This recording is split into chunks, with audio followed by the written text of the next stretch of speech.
Hi verse, నేను మీ doctor MZ ఏఎస్కరి ఎండి Unani. Pre mature ejaculation అంటే శీఘ్రస్ఖలనం.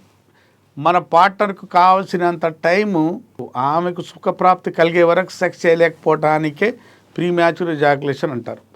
మనకు తొందరగా మనం వెళ్ళామా, సెక్స్ స్టార్ట్ చేసామా, ముగించుకున్నామా, అంతే మనం సుఖపడ్డాం.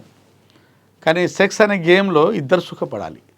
ఆమె సుఖపడినప్పుడే ఆ సింగారం పూర్తి అయినట్టు, లేకుంటే అసంతృప్తే. కాబట్టి ఆమె సుఖపడాలంటే మన అంగంలో దమ్ ఉండి తీరాలి. ఆమె సుఖపడే వరకు మన అంగంలో గట్టితనం ఉండి తీరాలి.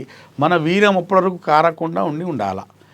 మన వీర్యం ఎజాకులేట్ కాకుండా ఉండాలి. అంటే అంత గట్టితనం ఉండాలంటే మన వీర్యం చిక్కగా ఉండాలి. మన అంగంలో సెన్సిటివిటీ నార్మల్ ఉండాలా.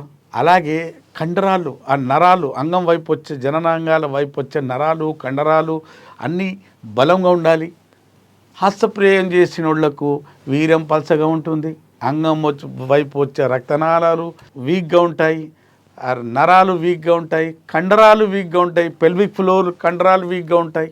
అన్నీ వీక్ ఉండటం వల్ల ఏమవుతుంది, ఎప్పుడు సెక్స్ కోసం ప్రయత్నించినా ఆమె సుఖపడక ముందు మన వీర్యం బయటికి రావడం జరుగుతుంటుంది.